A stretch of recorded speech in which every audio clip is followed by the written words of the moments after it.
Hey girl, hey, I'm Brittany Luse, and you're listening to It's Been a Minute from NPR. If you've been following the news, or if you've been on the internet at any point in the past 6 months, you've probably heard about the drama with Twitter and Elon Musk. Elon Musk, a critic and legal adversary of Twitter, appears poised from the billionaire Elon Musk. He's pulling out of the $44 billion takeover of Twitter. Man, that's Elon Musk. He's changed his mind about buying Twitter again and is now willing to go ahead with his takeover. It all began back in April when Musk made an offer to buy Twitter. After some resistance, Twitter agreed to a deal worth $44 billion. That's when things really started to get messy. Musk accused Twitter of lying about the number of its users that were actually bots or spam accounts, and he moved to call the whole thing off. Then, the SEC came in to investigate, and all through the summer, there were lawsuits, subpoenas, a town hall. Finally, in early October, Musk announced that he would buy Twitter after all, and he'd buy it at the original $44 billion price tag.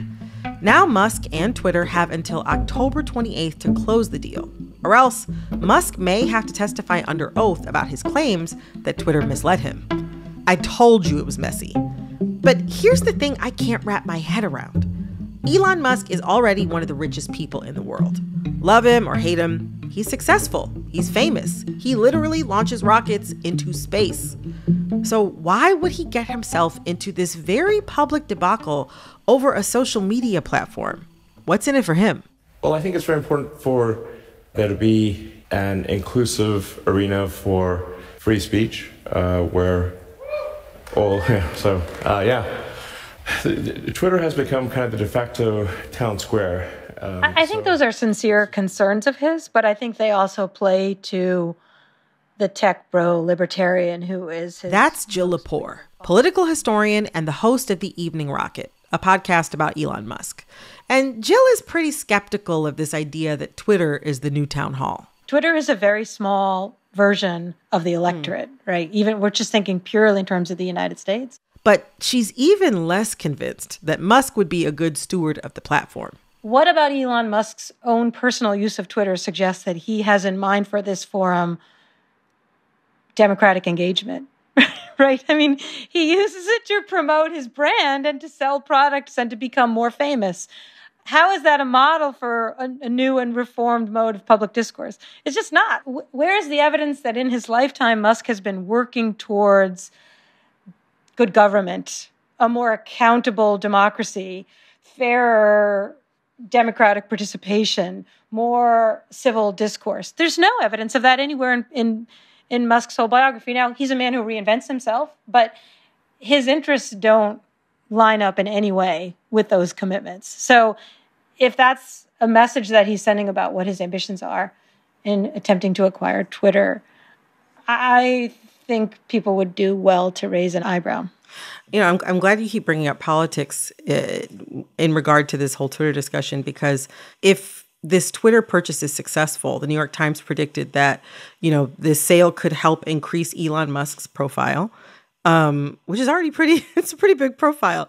But that maybe, you know, that raise in profile might be strategic for Musk to set himself up for a possible 2024 bid for, He cannot run for president of the United States. He wasn't born in the United States. Right, but what I mean is more so like some sort of electoral... I think he thinks he's far beyond the American presidency and has far more power than the American president. I mean, I think the closest analog might be someone you might think about, like William Randolph Hearst, the newspaper magnate who ran for president, this sort of Citizen Kane, right? You could do a kind of Citizen Musk analysis of what it is to have so much and only want more. Right? That's the thing I think that most of us are puzzled by, right? Like, what does it mean to be the richest person on the planet and then want to own what you believe to be the most influential tool of political communication? Right. That's a terrifying idea, right? Like, and again, like, there's not an episode in this history that you can point to revealing to us that his intentions involve healthier functioning governments and healthier democracies. Okay, so maybe he can't yet buy his way into a presidency. But if Musk doesn't want that, what does he want? This brings us to the reason we brought on Jill Lepore in the first place.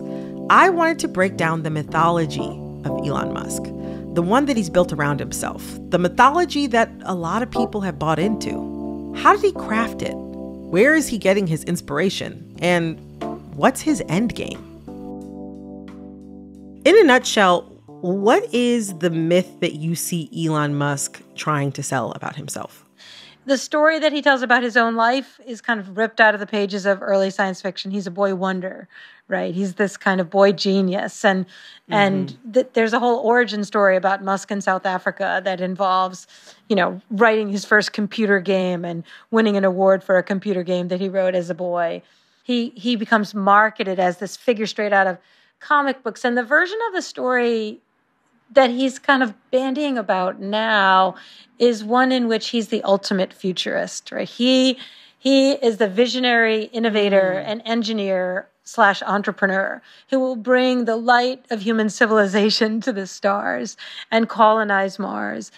As a historian, what I find really interesting is how wholly he has modeled his vision of the future over a really impoverished understanding of the past. So how Musk often talks about himself and what inspires him is how he was transformed as a boy by reading science fiction, by reading Isaac Asimov, especially by reading Hitchhiker's Guide to the Galaxy by Douglas Adams. These books, he will say, taught him that humankind must reach for the stars, that we must colonize other planets in order to bring the light of human consciousness elsewhere. This is among the reasons he says he should not be paying taxes, because he's doing something much greater for humanity than the rest of us are doing in our ordinary work of taking care of our children and our elderly parents and going to work and struggling to pay a mortgage or rent.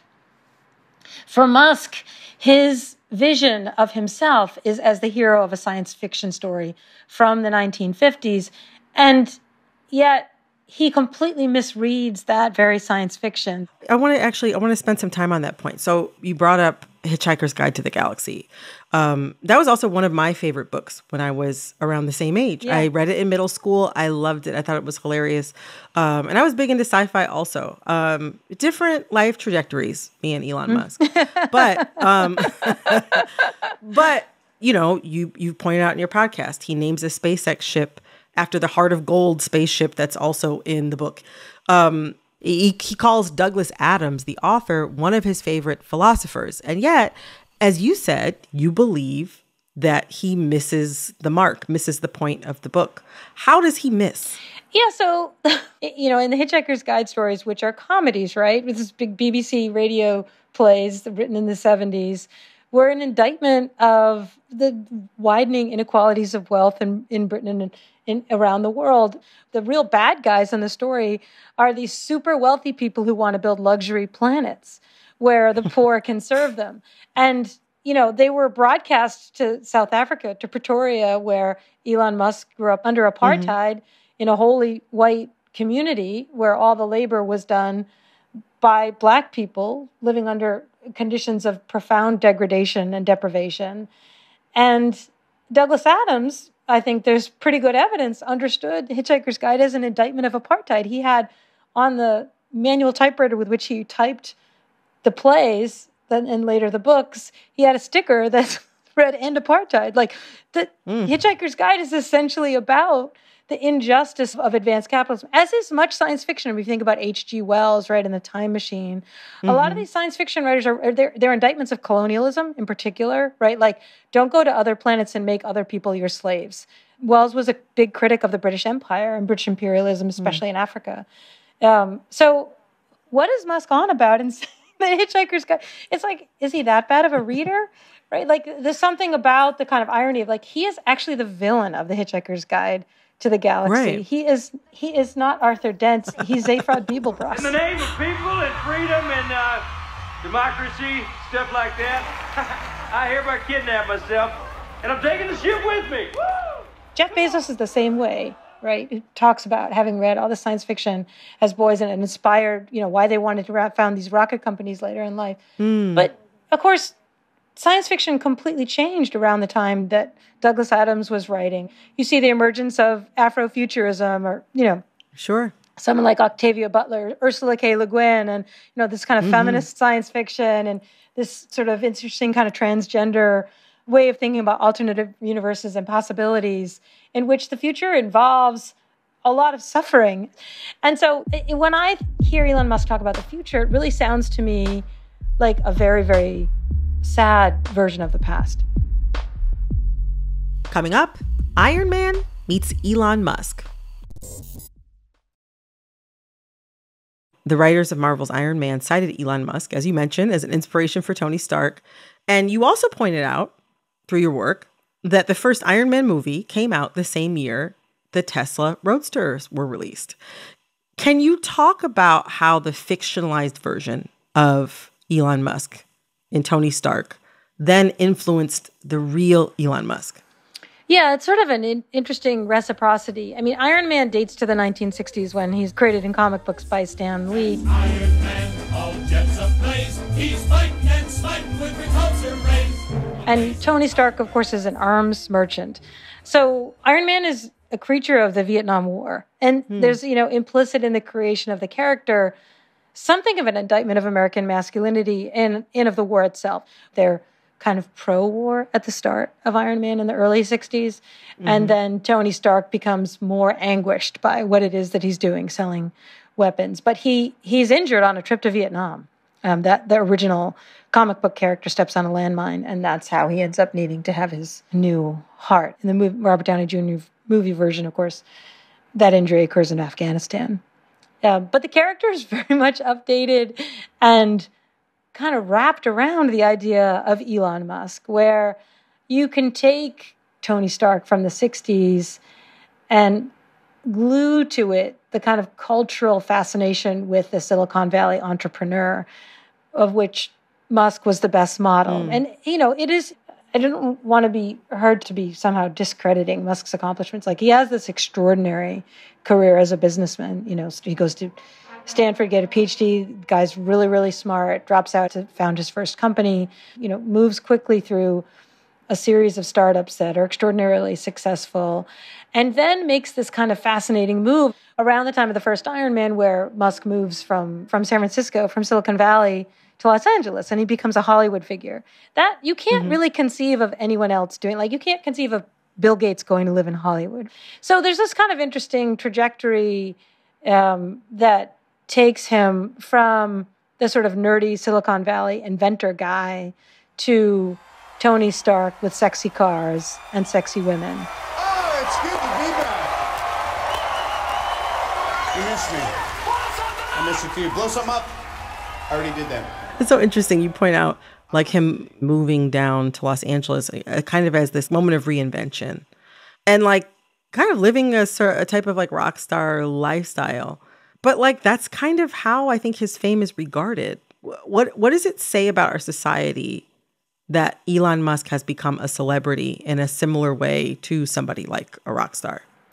Well, the happy reading of it is, here's someone who essentially is an engineer who is celebrated in a world where we don't celebrate people who have ideas. So celebrities are not celebrated for having ideas. Musk has many ideas. We should be heartened by the idea of someone with engineering genius being celebrated, right? That's not exactly what he's being celebrated for, but I think in some ways that's maybe the least concerning piece of it. It's surprising that people aren't more concerned about the idea that you would go from extraordinary, unrivaled business success to Hollywood fame, celebrity stardom, to political aspirations that bring you in and out of the White House, to a pursuit of a position of power, possibly over communication across the whole of the planet. I hear your concern in the way that you're framing these questions, like, why does Musk want to buy a Twitter? What could a person with so many different kinds of power want with yet more power?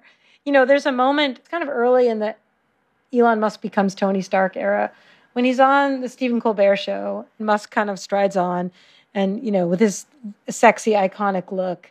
And Stephen Colbert says something like, like a superhero. He's the real-life Tony Stark. Well, I'm trying to do good things, yeah. I mean... Trying to do good things and you're a billionaire. I mean... Yeah. That seems a little bit like either superhero or supervillain. You have to choose one. And it's like, it's really not clear. You're kind of waiting to see. It's very much like a scripted Marvel moment where you just don't know. People keep giving this character more and more power. And the viewer's like, I think he might be evil. But people still give him more power. This is kind of where we are in the movie moment right now. We just don't quite know. That was Jill Lepore, political historian and host of the podcast Elon Musk, The Evening Rocket. Jill also hosts another podcast, The Last Archive, which explores the death of truth. Its third season comes out October 27th. Next up, an intrepid It's Been a Minute producer joins me for a new game called Sounds Fake, but okay, stick around.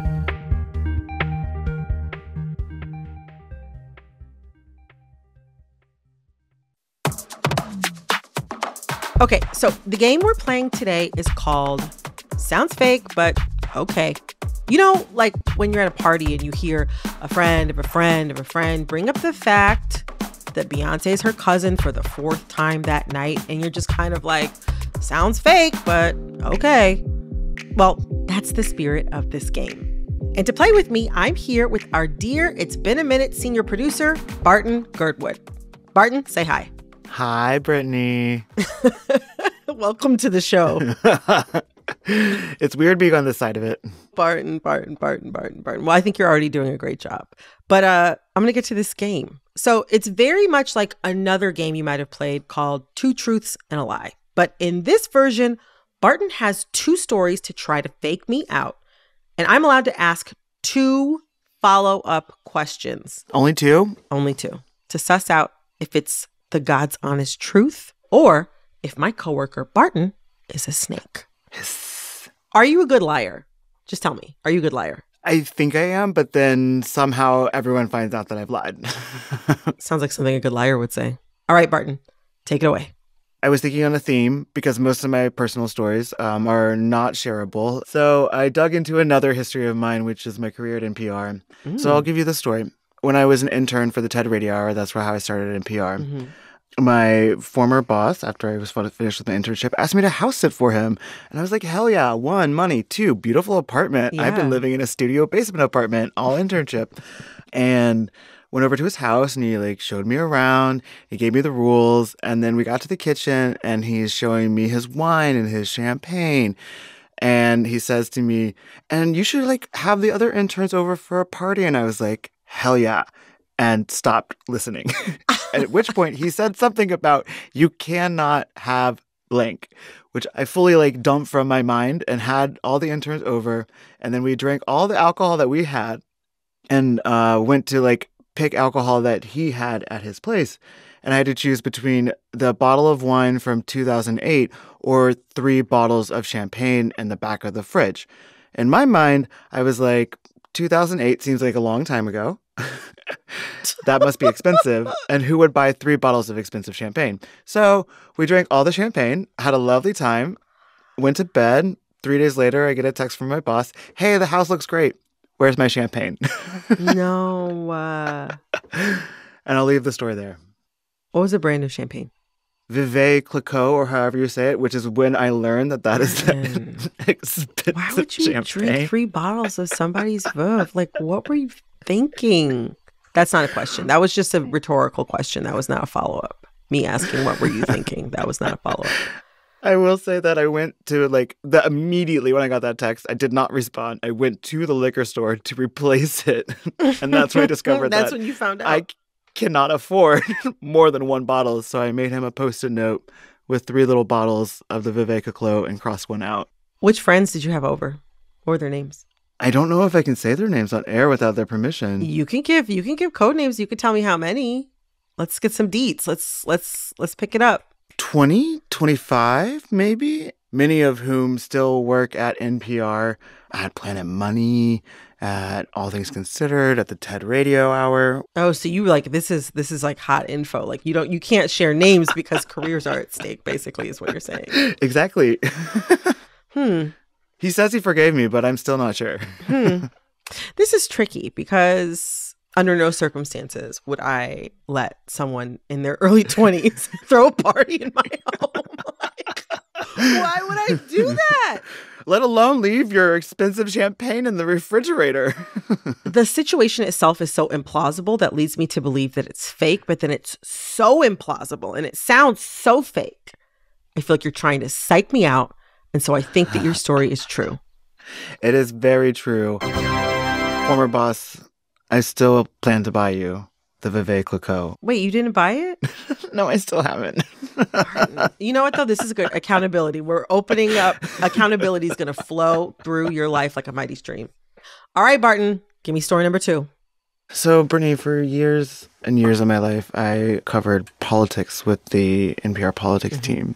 And that means that you have to go on the road and meet politicians and hold microphones up to their mouths while someone else talks to them, right? Did you hit someone in the head with a microphone? Worse.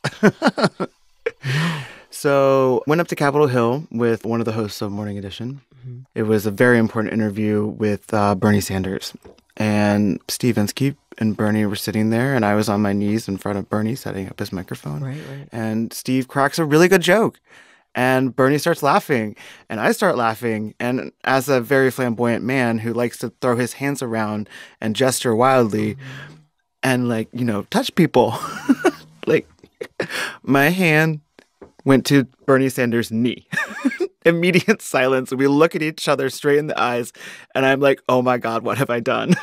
No. Immediately, like, quickly, like, finish, like, tying things up and then run to the corner behind my editor and, like, don't remember a word that was said in that interview. What city was this? This is in Washington, D.C. Interesting, because you said, like, travel around asking people questions, but you also said that this happened in D.C. Oh, look at you paying attention to detail. I feel like I should turn my camera off so you can't see my face react. I told you I'm a bad liar. Now, see, that is something that somebody would say if they were lying and they wanted to throw me off. I needed to stop talking. That's something that somebody would say. And see, you keep doing it. This is like you're psyching me out, and I don't like that. You have one more question, though. I know I got one more question. One more question. After this happened, I'm sure you told friends and things like that. I wonder, like, what were people's reactions? A lot of dead air. Ooh. Ooh. Maybe they didn't react because it never happened.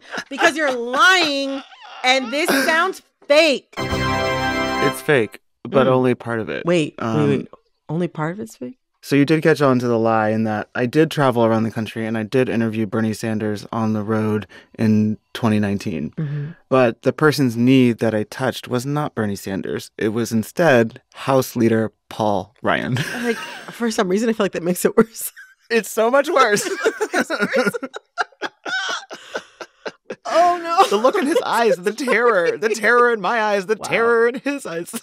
I mean, we looked directly at each other. Like, wow. It's my most humiliating moment as a producer for NPR. I appreciate you sharing that because I imagine that you've been recovering from this for some years. Oh, my gosh. Barton, I feel like I've learned so much about you today. I appreciate you and your openness in sharing and lying to me. My mom always said I was an oversharer. Well, that's all for this round of Sounds Fake, but okay. Barton, thank you for sharing your revealing and vulnerable truths with us. Thank you for having me, Brittany.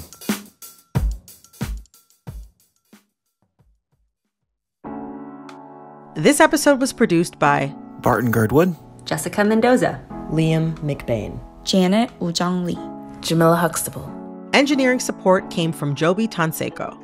Jessica Plachek is our editor. Verilyn Williams is our executive producer. Yolanda Sanguini is our VP of programming. And our big boss is NPR's Senior VP of Programming, Anya Grundman. I'm Brittany Luse. You're listening to It's Been a Minute from NPR.